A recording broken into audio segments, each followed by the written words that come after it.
The Dalish prisoners escaped safely? We got them away free and clear. Good.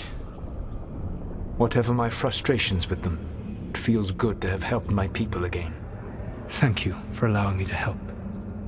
Chance to infuriate Elganon was a reminder of simpler times.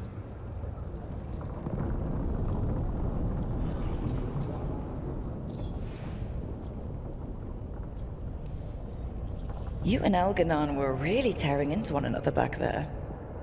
I needed to goad him to anger in order to distract him.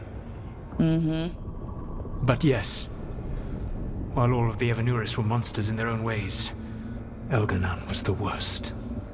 Or perhaps it is more honest to say that his were the faults I found most objectionable. You have met him now, heard his voice hammering at the doors of your mind, and you have met me. Can you see how he and I might frustrate one another?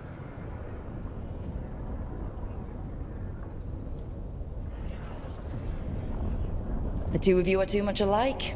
Both of you want to be in charge. I have no desire to be in charge. No. You just want to be able to correct anyone who's not doing everything the way you'd have done it. I see you have been observing me as well during these conversations. All right. I can see how you and Elganon would hate each other. He has always been what I most feared becoming. Callous and uncaring, his arrogance unchecked. To have that much power and no one to remind him that he could be wrong. Well, he had you. And I suppose I had you.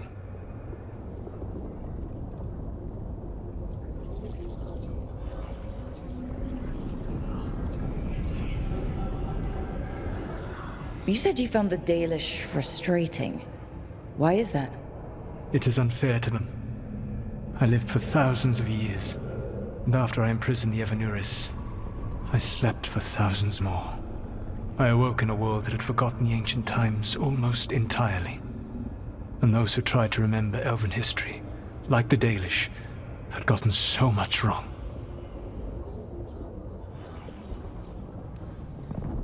Like the terrible trickster Fen'Harel who sealed away the gods?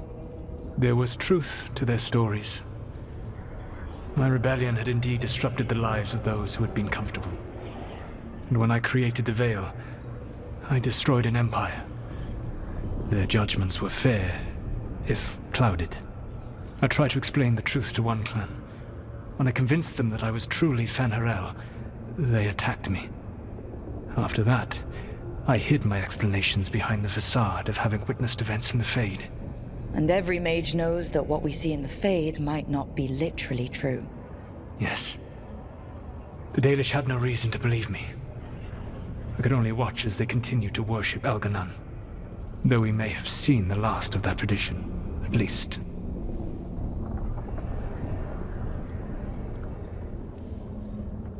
Last time I got his attention, he got angry enough to come after us with the blighted dragons. Hopefully this baits him into a mistake we can use against him.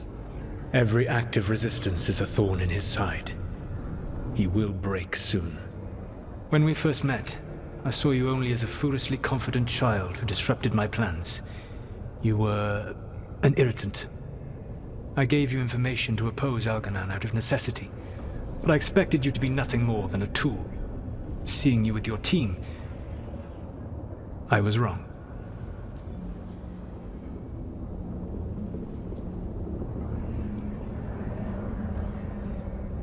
I appreciate you saying that.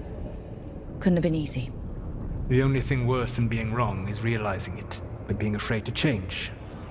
Elganon's pride is no greater than mine, but he denies any failure on his part, and I at least try to acknowledge my mistakes. Your team trusts you, and you listen to them. It is impressive and enviable. You work together with a camaraderie it took me centuries to build in my rebellion. So what do we do next? Elganon and Gillenane are preparing the dagger they will use for their ritual to pierce the Veil. Elganon's power is tied to light and darkness.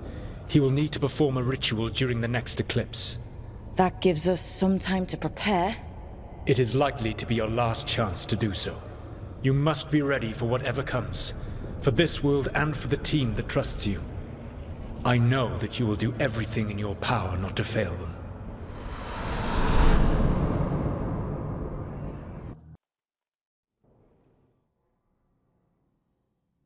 So now Algernon's recovered his own archdemon. And the gods only need an eclipse to complete their dagger.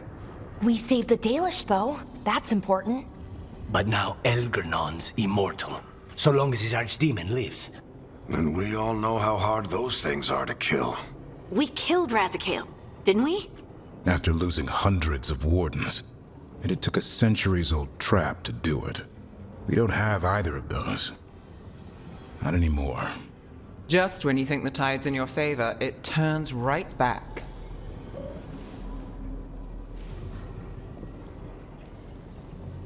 Okay. We always knew this was gonna be hard, right? And yeah, maybe it's a little harder now. More than a little. But either we stop this, or all of Thedas falls. So we see it through. All the way. Because no one else is going to. Nice speech, Rook. But it's hard to complete a contract if you don't know where the target is. We found the gods before. Not without help, we didn't. So we get help again. We've got allies everywhere now.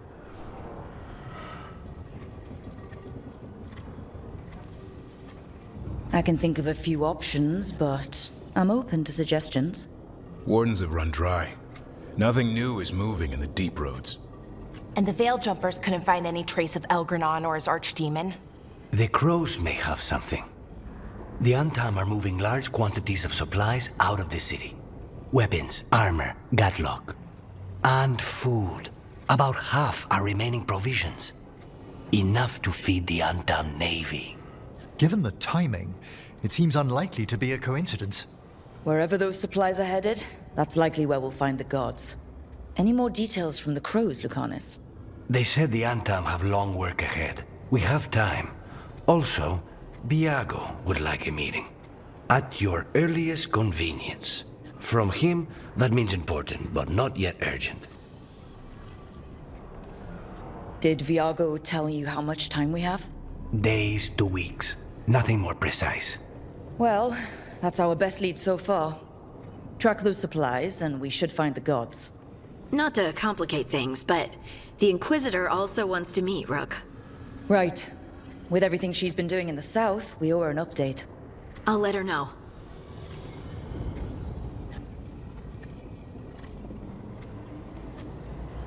Today could have gone better. But it could have gone much worse. We fought off the Venatori and rescued the Dalish. That's a win by any standard. Rest up, and be ready to go. Next time the gods appear, let's make sure it's the last.